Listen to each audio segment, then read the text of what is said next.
भगवान की जय।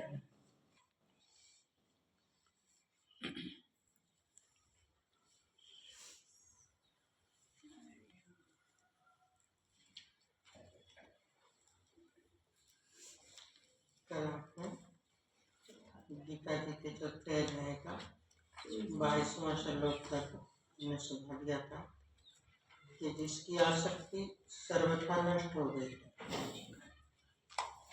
जो देह अभिमान और ममता से रहित हो गई, जिसका चित्त निरंतर परमात्मा के ज्ञान में स्थित रहता है, ऐसा केवल यज्ञ संपादन के लिए,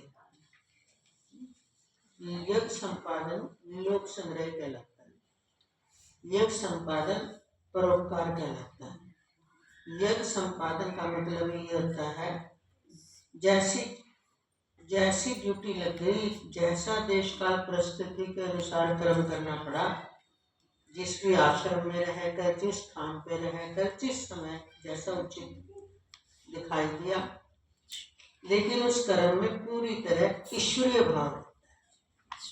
और जो ये ईश्वरीय भाव रहता है, ये एक मन को शांति को देता है। ज्ञानियों का आत्म भाव रहता है, भक्तों का ईश्वरीय भाव रहता है। तो जो ईश्वरीय भाव होगा वो हर कर्म में आपको शांति दिखाएगा, चाहे वो किसी भी प्रकार का कर्म है। भगवान क्या कह रहे हैं, ऐसा व्यक्ति केवल यज्ञ संपादन के लिए ही कर्म करने वाले मनुष्यों में आता है, इसलिए उसके संपूर्ण कर्म वही भांति विलीन हो जाते हैं, यानी फल नहीं देते। आइए देखो, आम इंसान की ये भावना में क्या छुपा है, अरे फिर हम कर्म ही क्यों करेंगे, हमें फल नहीं मिलेगा, मेहनत इसीलिए कर रहे हैं ना, हमें फल मिलना चाहिए, पता है ना। तो फल की इच्छा उनको बांधे रखती है, और वो जो फल की इच्छा है, फल की इच्छा तो कोई आपके फिर पूरे कर्म का प्योरिटी होगी, क्लैरिक होगी उसका। तो जितनी क्लैरिकल, जितना धुंधला होगा, जितना क्लियर होगा, उस हिसाब से आपको पुण्य या पाप मिलेगा।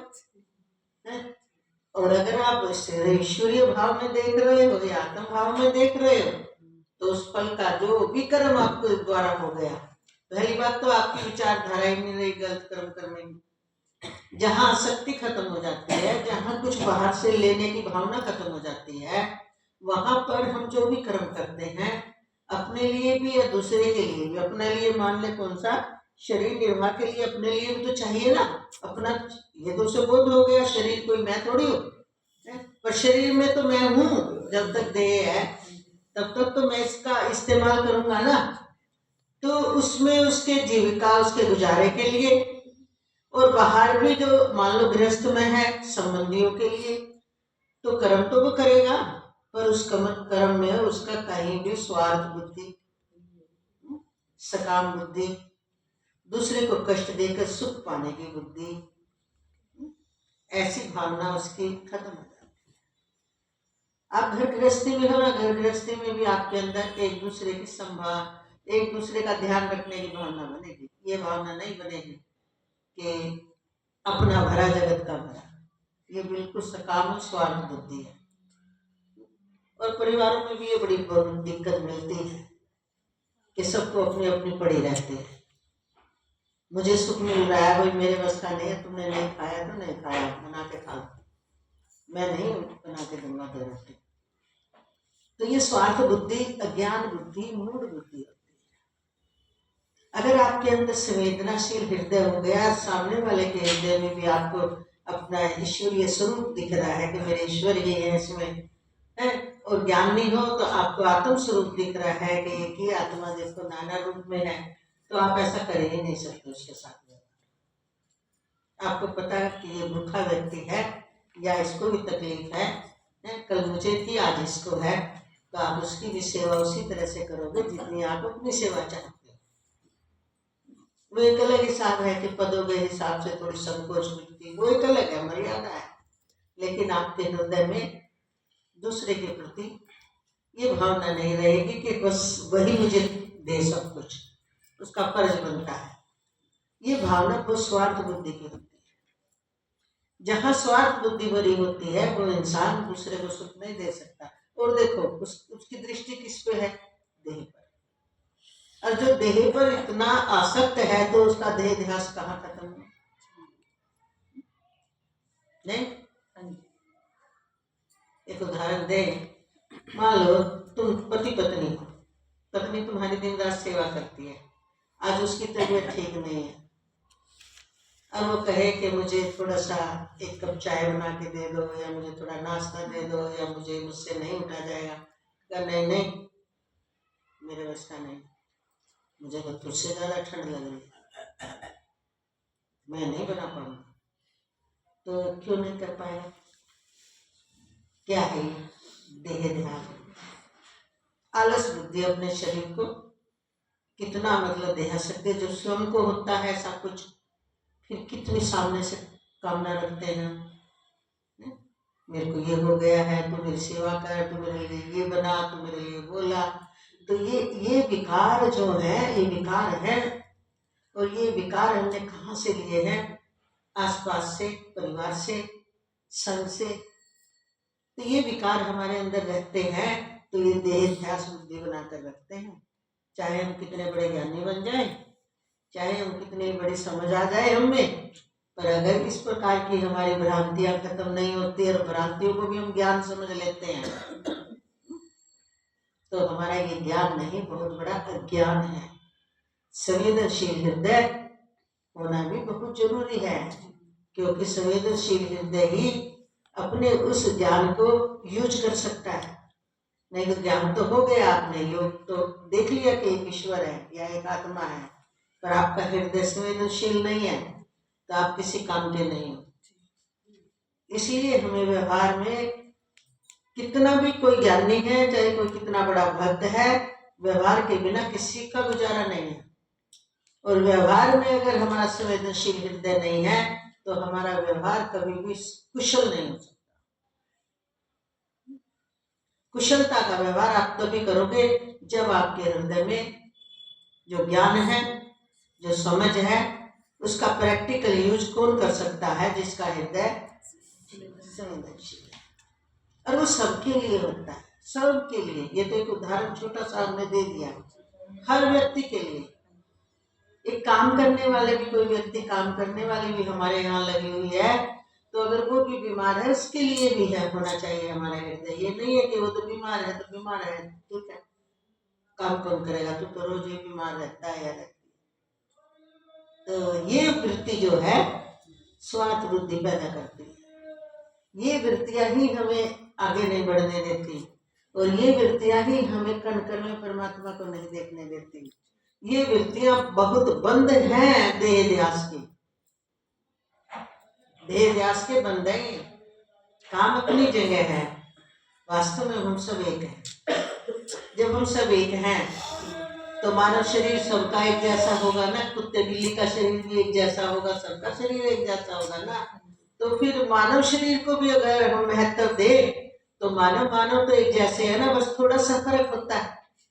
किसी का शरीर ज्यादा सेंसिटिव होता है, किसी का कठोर होता है। कोई गर्मी सर्दी ठंड को अच्छे से बर्दाश्त कर लेता है, किसी को जरा से होते जुकाम। वो एक ये नहीं है कि उसका वो ख्याल रखे जिसका जैसी बॉडी है, लेकिन ये यहाँ पर बात हो रखी है कि हृदय कैसा है। हृदय में अगर सरलता नहीं है, हृदय में संवेदनशीलता नहीं है, तो आपका ज्ञान सिर्फ कहने के लिए है। जैसे कह दिया ये पत्थर है, बस वो पत्थर ही है आपका ज्ञान। ज्ञानी कठोर नहीं होता, इसीलिए कहा ज्ञान और भक्ति एक हो जाती है, सरस हो जाता है। और जो सरस होता है उसका अंतःकरण उतना ही कोमल होता है, हर प्राणी के लिए होता है। और वो शुरू कहाँ से होती है हर प्राणी के लिए? मान लो अगर आपके अंदर कामना बचे ना, अंदर में बड़ी कामनाएं होती है, बाहर वाले लोगों की तो सेवा करके दिखाएंगे, वहां हमारी भाई भाई होगी, बड़ा अच्छा सज्जन आदमी है बड़े, और घर वालों के लिए उसके अंदर कोई दया नहीं है। तो हमारी शुरुआत वहीं से होनी चाहिए जहां हम खड़े हैं, समझ आ गए? जहां पर भी हम खड़े हैं शुरुआत वहीं से कर दो। आगे आप कितना बढ़ पाओगे? जितना आपका हृदय विशाल होगा, शुद्ध होगा। इसलिए ये दिमाग से निकाल दो कि व्यवहार कुछ और होता है, ज्ञान कुछ होता है। बिल्कुल नहीं होता। ज्ञान ही हमें लचीला बनाता है। ज्ञान भक्ति में कुछ भी भेद नहीं। ज्ञान ही हमें ये दिखाता है जब कनकर मैं ही हूँ, है भक्ति में हम बोलेंगे कनकर तू ही है। तू का मतलब, मैं का मतलब वही एक परमात्मा। आप सबकी सेवा करने वाले भी बनोगे। लेकिन देखो आप 5 इंद्रियों के 5 विषय कितने हमें दुख देते हैं कि हर चीज की फिक्र स्वयं की रहती है। हर चीज, मुझे सुख मिले, मुझे किसको। आलसी शरीर के मन है। अरे शरीर में कोई रोग है तब तो एक अलग चीज है। आलसी कौन है? मन है ना। तो मन कौन है? ये जीव मन बन करके ये सुखों की पहचान करता है। तो इन 5 इंद्रियों के द्वारा 5 विषय अपनी अपनी सोचता है। जहां ये फिर अपनी अपनी सोचता है तो ये जो अपने जहां खड़ा है, जिस सत्र पर खड़ा है, वहीं से इसके अंदर उतनी उस प्रकार दया नहीं होती। ममता तो रखता है, ममता रखता है, पर अंदर में व्यवहार इसका कभी भी सुंदर नहीं मिलेगा। व्यवहार सुंदर तभी बनता है चाहे वो कोई छोटा संबंध हो, चाहे कोई बड़ा संबंध हो। व्यवहार काल में हम एक दूसरे पर सबके साथ प्रेम का व्यवहार करें। और हम गृहस्थ में हैं तो गृहस्थ में हमें थोड़ा प्रेम करने का मौका मिलता है क्या? कब मिलता है बताओ? और गृहस्थ में हमारी स्वार्थ बुद्धि बरतती नहीं क्या? बताओ, पूरी बरतती है कि नहीं बरतती? वहीं से शुरू हो जाता है। हम हमेशा बोलते थे कि जो गृहस्थ जीवन होता है ना, वो लैब होती है। और लैब किस लिए बनी होती है? प्रैक्टिकल करने के लिए। तो आप सन्यासी बन गए, आपका विवाह ही नहीं हुआ तो आप अपने आप ब्रह्मचारी हो। आप गृहस्थ हो, आपका विवाह भी हो गया, फिर भी आपके अंदर काम वासना नहीं है, तो आप असली आपकी लैब है। आपको काम कितना सता रहा है? तो ये तो हम गृहस्थी है, गृहस्थी में तो काम विकार। अरे फिर आप साधु बनकर आपके अंदर काम विकार नहीं, ऐसा हो ही नहीं सकता। वहां दबा रहे हो। तो हर चीज में आ गया। अब गृहस्थी में हो आप, जितना अर्थ की सुविधा है उसी के अनुसार सब तरह के व्यक्तियों का ध्यान रखते हो। अगर बांट कर खाते हो, सबका हक देते हो, तो आप क्या हो? देखो आप लैब हो गई ना। आपका अंतःकरण उसमें बिल्कुल प्रैक्टिकल उसका टेस्ट है कि आपके पास 10 है और आपके परिवार में जिसका भी जो हक है, सिर्फ इतना नहीं मैं और मेरे बच्चे और मेरा परिवार नहीं, माता है, पिता है, भाई है, बहन है, सबका जिस भी मायने में उनका अधिकार होता है। अगर आप सबका पूरा ख्याल रखते हो, पूरा हिस्से का देते हो, तो आपका प्रैक्टिकल सही उतर गया है। आपके पास जितने पैसे की सुविधा है आप उतने में पूरे संतुष्ट हो। संतोष है आपके पास, थोड़ा है चाहे ज्यादा है, भूखे तो सो नहीं रहे ना, तो आपके पास संतोष का धन आ चुका है। ये लैब है आपकी गृहस्थी। अगर आपको बनी रहती है मेरे पास तो कुछ भी नहीं है, उसके पास देख, उसके पास देख, उसके पास देख, तो आपका हृदय कामना से भरा है। नहीं होना, बस गुजारा करना है। हृदय में कामनाएं कीड़े की तरह किल मिला रही है। तो आप साधु भी बन गए तो असल तो बन ही नहीं सकता ऐसा व्यक्ति साधु। अगर साधु भी बन गया तो आपको समझ नहीं आएगी पूरी जिंदगी। साधु बन करके भी आपके हृदय में ये आएगा, मैं भी आगे बढ़ूं, मैं भी कुछ करके दिखाऊं, मुझे भी लोग पूजे, मुझे भी लोग माने, मैं भी कुछ हूं। तो आप क्या करोगे? किसी को क्या दे सकते हो बताओ जरा? किसी का उपकार कर सकते हो? बस आप अपने साधुपने को पुजवाना चाहते हो लोगों से, और एक थोपना चाहते हो, मैं साधु बन गया ना, मुझे मानो भाई, देखो ना मैंने कितना बड़ा त्याग किया, मैं साधु बना। तो हमारे लिए किया क्या? हम तो जिसे पढ़े थे ऐसा तुम्हें पढ़ा रहता। साधु बना होगा तो अपने लिए बना होगा ना।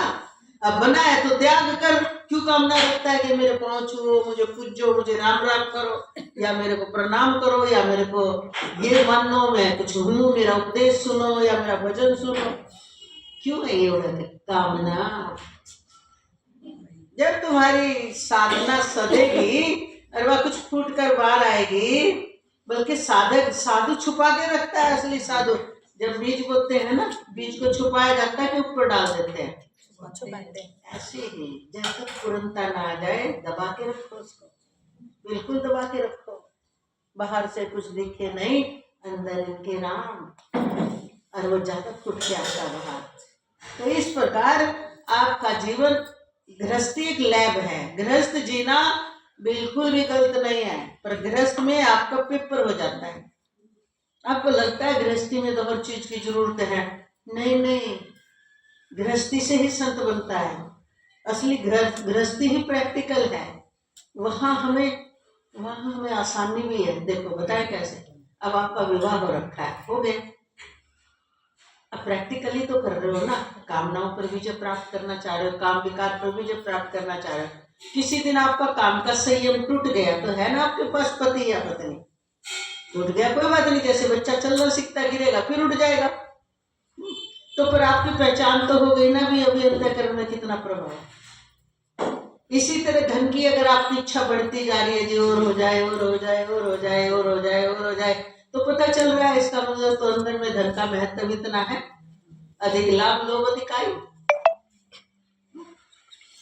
ऐसे मौका मिला, ऐसे मौका मिला, और एक बार इसे बंद कर दो, ऐसे मौका मिला। 23वें श्लोक में भगवान ने क्या कहा, कर्म करने वाले मनुष्य के संपूर्ण कर्म भली भांति विलीन हो जाते हैं। कौन से कर्म करने वाले? यज्ञ संपादन के लिए। और यज्ञ संपादन का अर्थ हमने इतने देर तक आपको अच्छे से समझा दिया क्या होता है। आगे कहते हैं ब्रह्मर्पणम ब्रह्म अमीर ब्रह्म अग्नियो ब्रह्म ब्रह्म तेन ब्रह्म कर्म समाधिना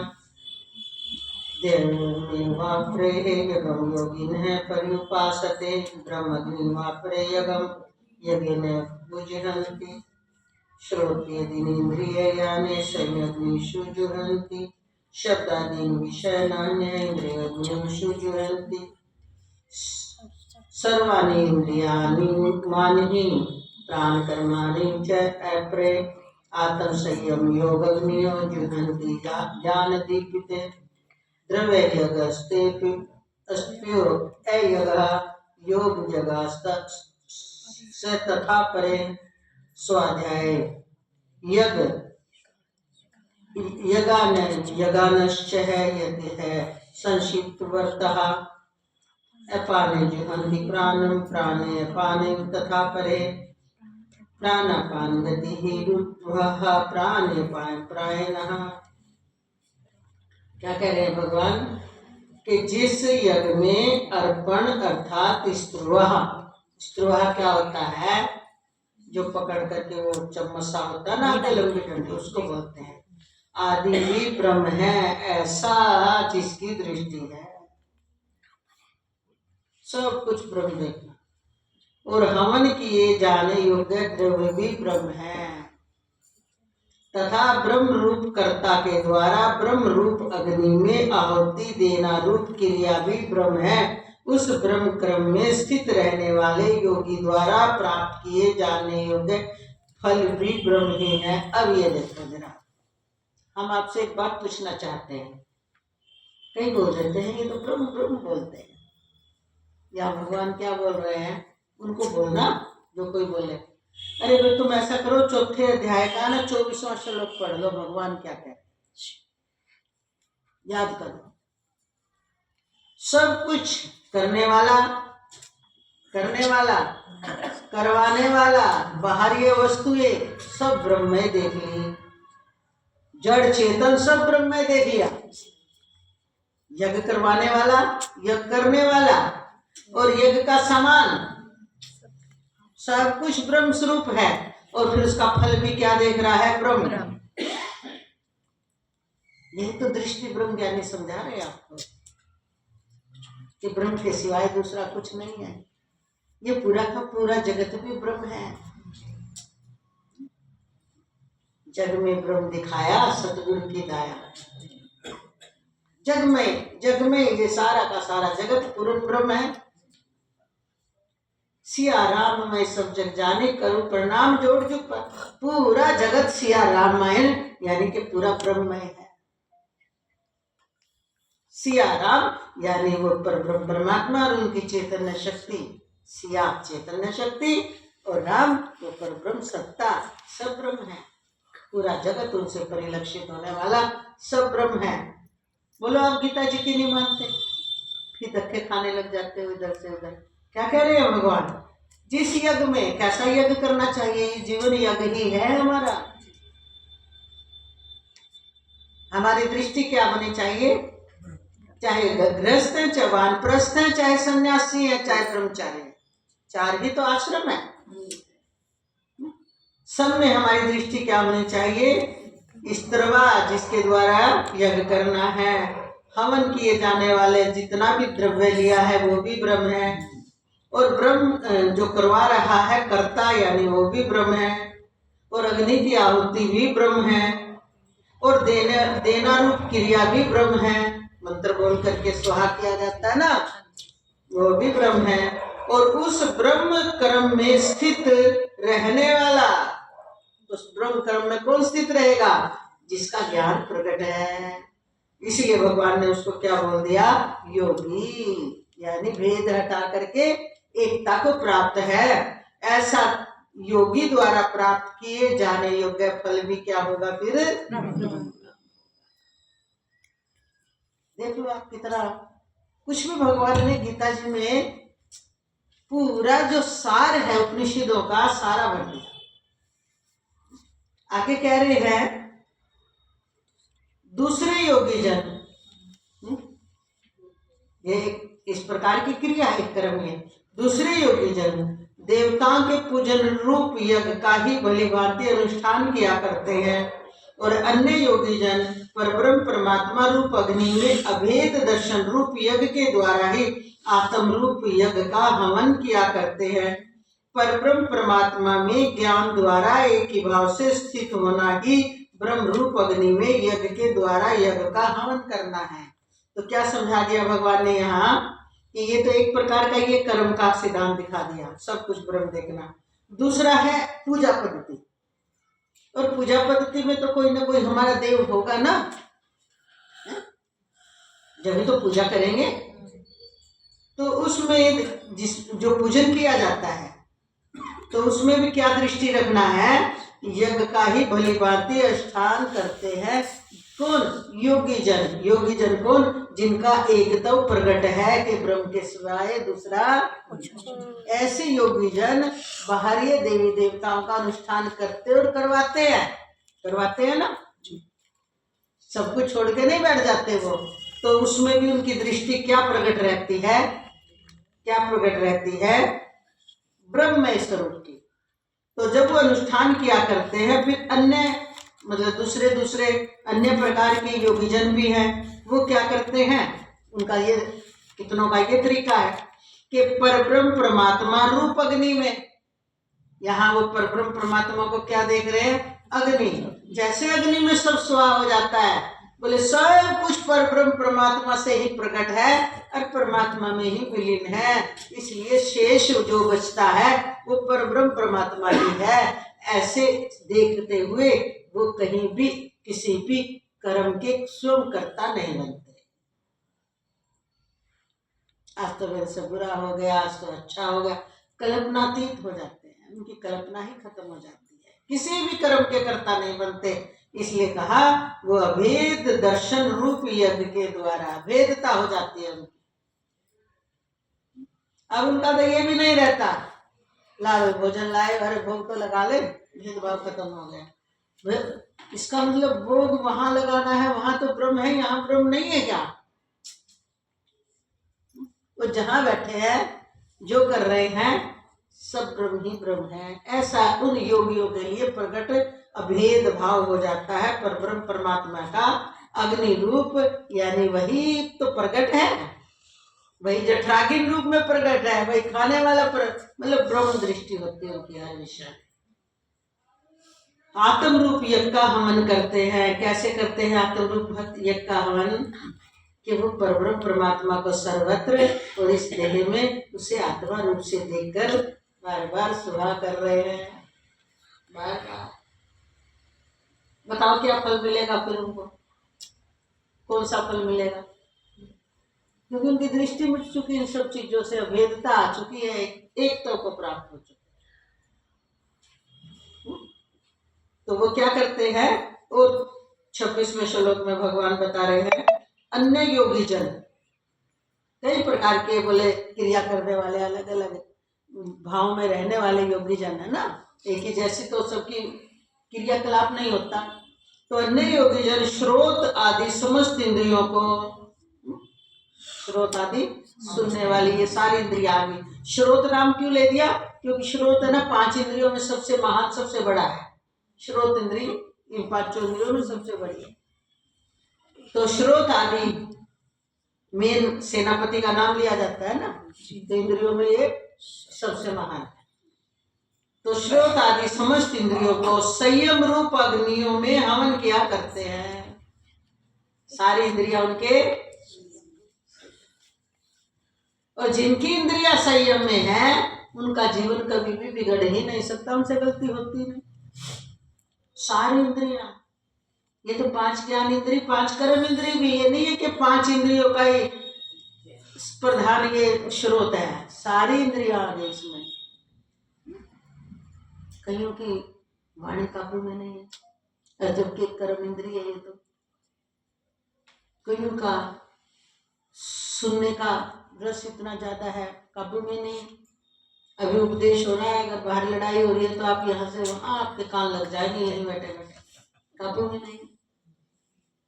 कईयों की आंख काबू में नहीं है, कितना गहरा उपदेश सुन रहे हैं, अगर दरवाजा खटखटाया है तो बार बार ये लालसा रहेगी कौन था अंदर के लिए। ये सब इंद्रियों की चंचलता है, इसलिए यहाँ पर शब्द प्रयोग कर दिया संयम, इंद्रियों का संयम। क्यों हमारी गर्दन एकदम हिल जाती है इधर उधर? असंयम के कारण।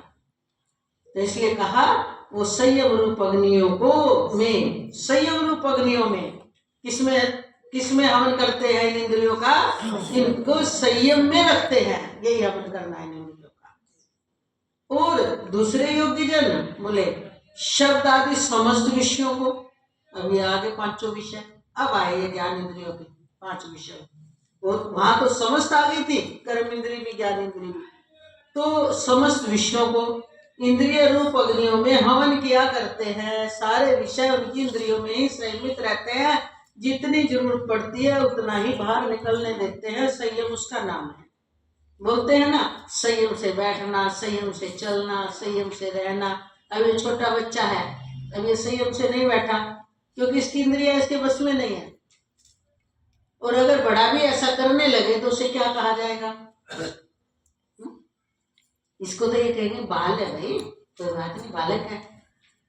तो ज्ञानियों को ज्ञानी जन बालक ही बोलते हैं, जिनकी इंद्रियां काबू में नहीं है, बालवत है ये।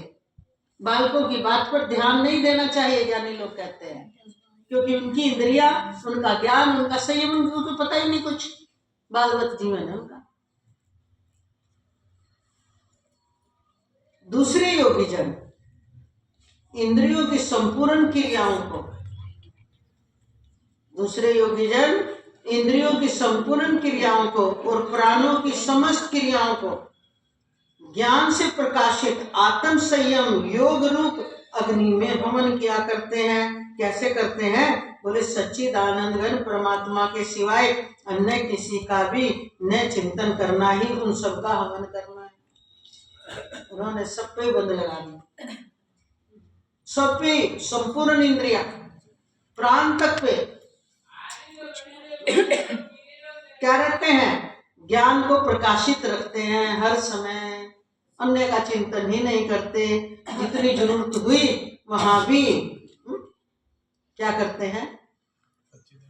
क्या देखते हैं? उसी को ही देखते हैं। जो अभी आपने पीछे सुना, स्त्रीवा ब्रह्म है, ऐसी दृष्टि हर समय जागृत रहती है। आगे कई पुरुष द्रव्य संबंधी यज्ञ करने वाले हैं। द्रव्य संबंधी यज्ञ कौन सा है? द्रव्य संबंधी कौन सा यज्ञ है? दान आदि ही द्रव्य संबंधी। उनके पास देने के लिए जो कुछ भी है परमात्मा में देखकर यथायोग जिसकी भी जरूरत उन्हें पड़ती है उसमें पूर्ण परमात्मा का दर्शन करते हुए कितने ही तपस्या रूप यज्ञ करने वाले हैं। तपस्या कौन सी है? किसी से कुछ नहीं चाहिए। बाहरी तपस्या हमारी यही तो होती है कि आज मैं पानी भी ग्रहण नहीं करूंगा, भाई आज मेरा तप है, तप चल रहा है। हम आजकल फास्ट इंग्लिश में बोल देते हैं, उपवास बोल देते हैं, बाकी वो तप भी कहा जाता है। तो तप में क्या किया जाता है? त्याग, यही तो है। अरे आज मेरा तप है, सिर्फ जल जल ग्रहण करूंगा, या थोड़ा आज मेरा तप है, मैं एक समय ही बस भोजन लूंगा, आज मेरा तप है। यही तो कौन सा तप चल रहा है? लेकिन नवरात्रों के 9 नवरात्रे चल रहे हैं, मैं 9 दिन तक कुछ नहीं लूंगा, सिर्फ शिकंजी पी कर रहूंगा। त्याग है ना, तप का मतलब समझ गए होगे, त्याग, जिसकी जितनी। तो यहाँ पर क्या कह रहे, कई पुरुष द्रव्य संबंधी यज्ञ करने वाले, कितने ही तपस्या रूप यज्ञ करने वाले हैं। क्या करते हैं? हमें बदले में कहीं से किसी भी प्रकार का कुछ लेना नहीं है, देना ही देना है। ये तप होता है। देने वाला बहुत बड़ा तपस्वी होता है, क्योंकि बदले में उसे गाली मिले, बदले में उसे प्रेम मिले, उसे न प्रेम से प्रेम है, न गाली से प्रेम है, न गाली से द्वेष है। क्यों? क्योंकि वो एक ब्रह्म को देख रहे हैं बाहरी संसार में गुण गुणों